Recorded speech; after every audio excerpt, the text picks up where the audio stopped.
र अब आजको पहिलो विषयवस्तुतर्फ लागौँ। आजको पहिलो विषयवस्तु एनसेल कर प्रकरणसँग सम्बन्धित छ। हामीले यो विषयलाई लगातार उठाइराखेका छौँ र एनसेलको विषयमा लगातार यहाँहरूलाई हामीले खास गरी सर्वोच्च अदालतका विरोधाभास फैसलादेखि त्यो विषयमा विभिन्न संसदीय समितिले अनुसन्धान गर्ने भनिएको तर नगरिराखेको पृष्ठभूमि र त्यो देखाइसकेपछि अहिले यो विषय नेपालमा त लगभग सकिसकेको अवस्था छ। सर्वोच्च अदालतको विरोधाभास फैसलाकै कारणले गर्दाखेरि झन्डै 18 अर्ब राज्यको ढुकुटीमा नपुगेको कुरा त यहाँहरूलाई हामीले बताइसकेका छौँ।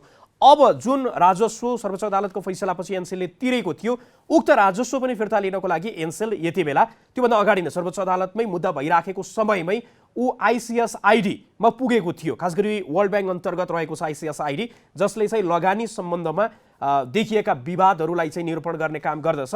अहिले उक्त संस्थामा आइसिएसआइडीमा पहिलेदेखि नै एनसेल पुगिसकेको थियो। नेपाल सरकारले त्यसलाई व्यवस्था गरिराखेको थियो।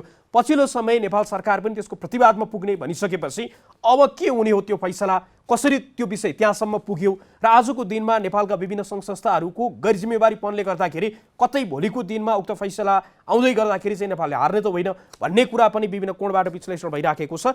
यसै विषयवस्तुलाई समेटेर हामीले तयार पारेको यो विश्लेषण आजको पहिलो विश्लेषणको रूपमा।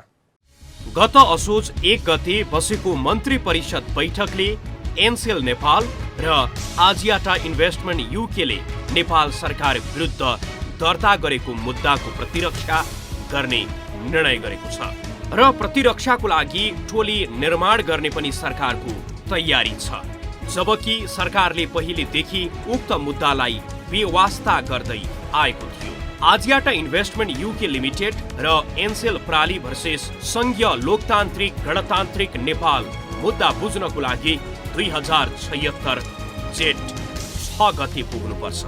यही मितिमा आजियाटा इन्भेस्टमेन्ट युके लिमिटेड र एनसेल प्रालीले नेपाल विरुद्ध आइसिएसआइडीमा मुद्दा दर्ता गरेका थिए। एनसेललाई यो ट्रिब्युनलमा उजुर गर्ने हक नै छैन। पहिलो कुरा चाहिँ एनसेलले त्यो हक राख्दैन। ऊ एक्जिएटाको आधारमा ऊ चाहिँ वास्तवमा के छ भन्दाखेरि त्यहाँ पुगिरहेको देखिन्छ। किनभने यो मलेसियन एउटा कम्पनी छ। मलेसियन कम्पनी, मलेसियामा रजिस्टर भएको कम्पनीले कागजी रूपमा युकेमा पनि कम्पनी स्थापना गरेको देखिन्छ। यसको सेयरको लगानी युकेको वास्तवमा इन्भेस्टमेन्ट होइन। यो पहिलो कुरा त के हुनु पर्यो भने यो केसमा युकेको इन्भेस्टमेन्ट देखिनु। हाम्रो बाइलेटरल ट्रिटी कोसँग छ भन्दाखेरि युकेसँग छ। यो ट्रिब्युनलको क्षेत्राधिकार तब सुरु हुन सक्छ जब युकेको सिटिजनले, युकेमा स्थापित भएको कम्पनीले, किनभने हाम्रो ट्रिटी त युकेसँग हो नि त। ग्लोबल ट्रिटीमा चाहिँ हामीले यसको क्षेत्राधिकारलाई स्वीकार गर्यौँ, त्यसले मात्र पुग्दैन। हामी चाहिँ के छ भन्दाखेरि तपाईँको यो आइसिएसआइडीको पक्ष राष्ट्र मात्र भएर पुग्दैन।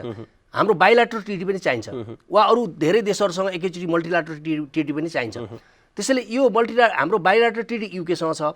पहिला के स्थापित हुनु पर्यो भने यो चाहिँ उसले क्लेम गरिरहेको रकम चाहिँ युकेको कम्पनीको इन्भेस्टमेन्ट भएको छ भन्ने कुरा देखिनु पर्यो। प्राइमा फेसिया यो केसमा अहिले जे कुरा बाहिर आएको छ र जे एभाइलेबल छ सूचनाहरू, किनभने कतिपय सूचनाहरू यसले बाहिर ल्याएको छैन, हामीसँग उपलब्ध सूचनाको आधारमा चाहिँ यो युकेको फन्डिङ देखिँदैन। पहिलो कुरा त उसको अन्डरटेकिङ त छ तर युकेको फन्डिङ चाहिँ त्यसमा के छ भन्दाखेरि कम्पनीको फन्डिङ देखिँदैन। त्यसैले यो त्यहाँ एडमिसिबल हुनुपर्ने होइन।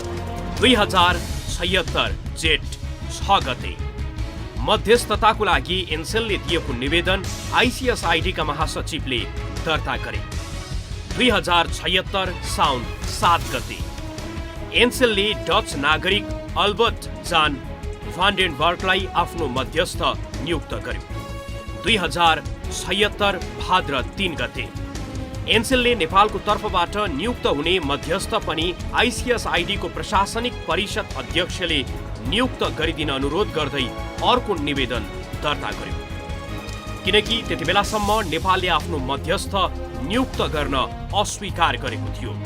2076 असोज 7 गते प्रशासनिक परिषदका अध्यक्षले आइसिएसआइडी कन्भेन्सनको धारा 38 अनुसार अमेरिकी नागरिक पौल फ्रेडल्यान्डलाई नेपालको मध्यस्थ नियुक्त गरिदिए। 2076 कार्तिक 1 गते नेपाल र एनसेलका तर्फबाट नियुक्त यी दुई मध्यस्थले छानेका दक्षिण कोरियाली नागरिक जुङ्गाई किमलाई आइसिएसआइडीको प्रशासनिक परिषदका अध्यक्षले मध्यस्थ प्यानलको अध्यक्ष नियुक्त गरे। नेपालको तर्फबाट पौल फ्रेडल्यान्ड, एनसेलको तर्फबाट अल्बर्ट जान भान्डेनबर्ग र मध्यस्थता समितिको अध्यक्षमा जुङ्गाई किम नियुक्त भएसँगै मध्यस्थता सुरु भयो। 2076 मङ्सिर 10 गते जुङ्गाई किम अध्यक्षताको न्यायाधिकरणको पहिलो बैठक टेलिफोन मार्फत बस्यो। 2076 मङ्सिर 23 गते न्यायाधिकरणले आफ्ना कार्यविधिबारे पहिलो आदेश जारी गर्यो। 2076 मङ्सिर 24 गते एनसेलले आफूलाई तत्काल कर नअसुल्न नेपाललाई आदेश दिन माग गर्दै अर्को निवेदन दर्ता गर्यो। 2076 मङ्सिर 30 गते न्यायाधिकरणले टेलिफोन मार्फत एनसेलको निवेदनबारे छलफल गर्यो। 2076 पुस 2 गते एनसेलसँग तत्काल कर नअसुल्न अन्तरिम आदेश जारी गरियो। 2076 माघ 13 गते आफ्नो कार्यविधि र कार्ययोजना सम्बन्धी दोस्रो आदेश जारी गरियो। 2077 वैशाख 30 गते एनसेलले आफ्नो मुख्य दाबी पत्र पेश गर्यो। 2077 असार 19 गते 3 जनाको न्यायाधिकरणले कागजातको गोपनीयतालाई लिएर कार्यविधिका लागि तेस्रो आदेश जारी गर्यो। पहिलेदेखि नै बेवास्ता गर्दै आएको नेपाल सरकारले जब एनसेलले आइसिएसआइडीले मध्यस्थताको लागि गठन गरेको न्यायाधिकरण समक्ष आफ्नो मुख्य दाबी पत्र पेश गर्यो अनि मात्र किन उक्त सुनवाईमा सहभागी हुने निर्णय गर्यो? प्रश्न निकै गम्भीर छ। जबकि सर्वोच्चको आदेश अनुसार कर तिर्नुको सट्टा एनसेल र आजियाटा सर्वोच्चको फैसलालाई लट्याउँदै कर नै नतिर्न वा विलम्ब गर्नको लागि आइसिएसआइडीको सहारा लिँदै आएका थिए कि यो मुद्दा यो आर्बिट्रेसनमा गएको छ, अन्तर्राष्ट्रिय आर्बिट्रेसनमा गएको छ भनेर सुनेको छौँ हामीले।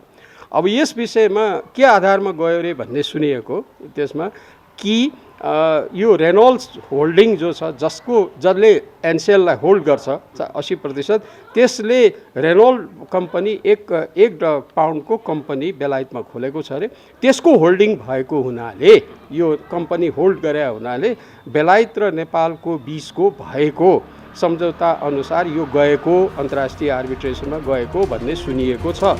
हुन त एनसेलले अहिले सर्वोच्च अदालतको आदेश अनुसार सम्पूर्ण कर तिरिसकेको बताइएको छ। तर विगतमा सर्वोच्चको आदेश अनुसार कर तिर्नुको सट्टा एनसेल र आजियाटा सर्वोच्चको फैसलालाई लट्याउँदै कर नै नतिर्न वा विलम्ब गर्नको लागि आइसिएसआइडीको सहारा लिँदै आएका थिए। 2076 पुस 3 गते प्रकाशित यो विज्ञप्ति international centre for settlement of investment डिस्प्युटले गठन गरेको न्यायाधिकरणको अन्तरिम आदेशमा आधारित थियो।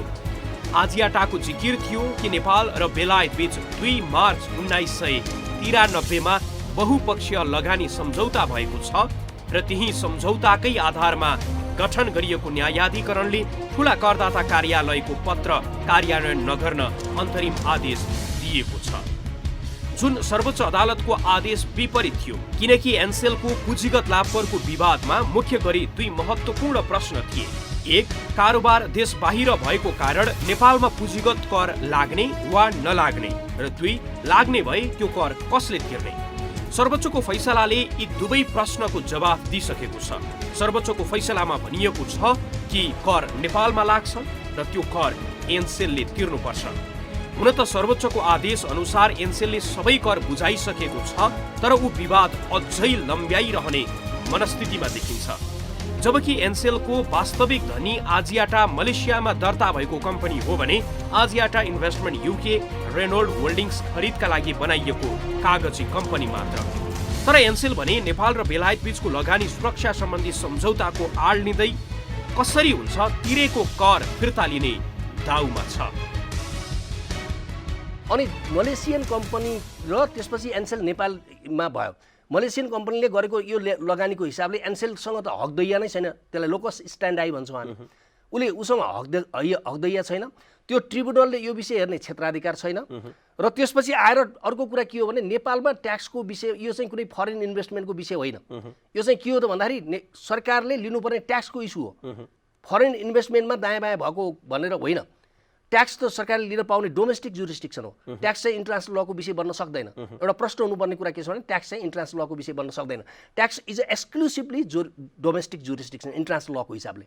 म आफू इन्टरनेसनल लको विद्यार्थी भएको नाताले त्यो चाहिँ एक्सक्लुसिभली डोमेस्टिक जुरिस्डिक्सन भित्र पर्छ भन्दा यति गहन र बलिया तर्कहरू नेपाल सरकारसँग छन्। एनसेलको पुँजीगत लाभ कर विवादमा सर्वोच्च अदालतको बृहत्पूर्ण इजलासले भाद्र 9 गते गरेको फैसलापछि विवाद टुङ्गिएको धेरैको निष्कर्ष थियो।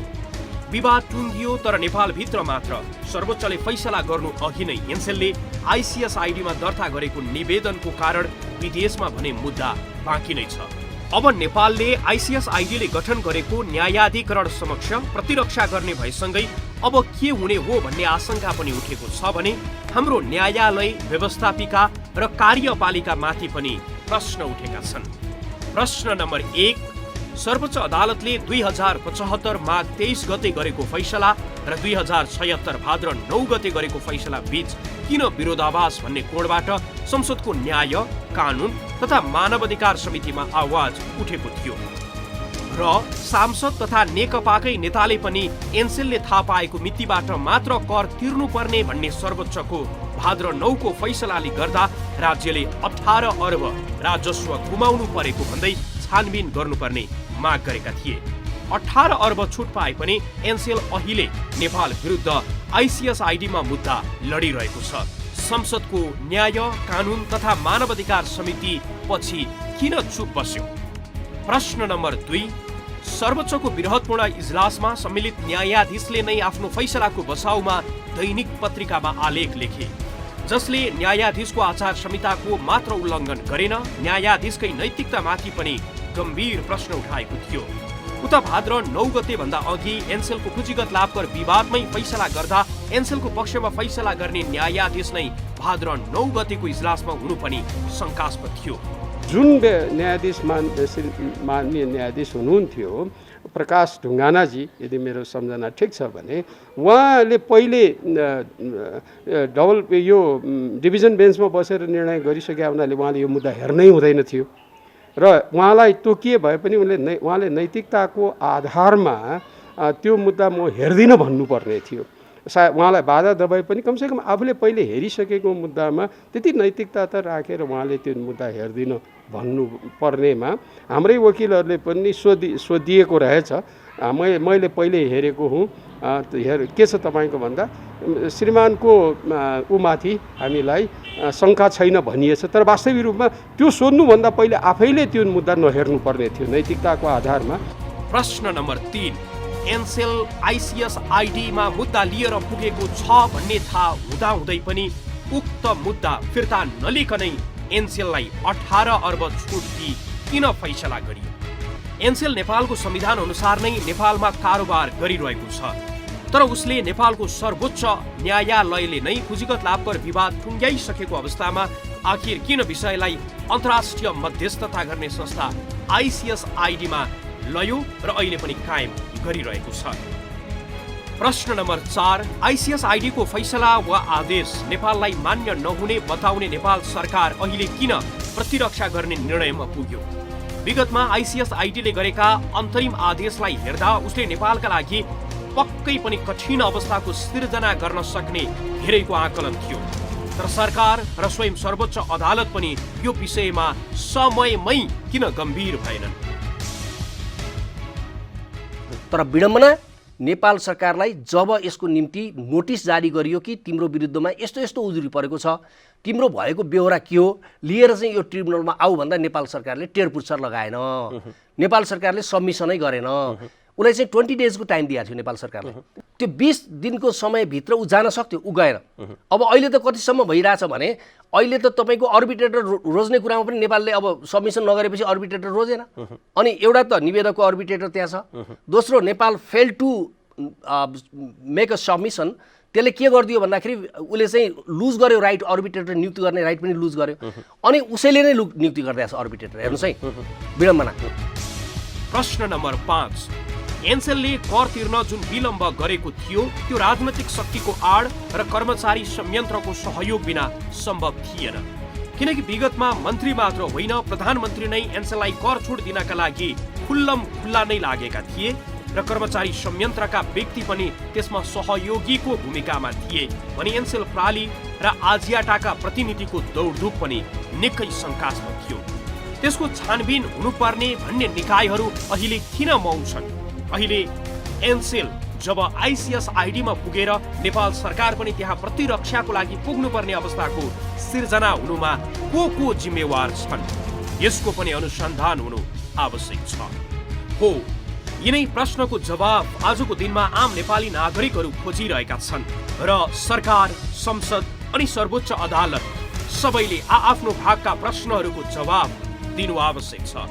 गम्भीर छानबिन हुनु आवश्यक छ, किनकि हामी वैदेशिक लगानी वृद्धिका लागि प्रयासरत छौँ, जबकि विद्यमान वैदेशिक लगानीमा भएका कम्पनीले नै जुन गलत परम्पराको सुरुवात गर्न खोजिरहेका छन्, यसमा संलग्न राजनैतिक व्यक्तिदेखि कर्मचारी अनि वैदेशिक लगानीका कम्पनीका प्रतिनिधिलाई पनि छानबिनको दायरामा ल्याउन सक्नुपर्छ।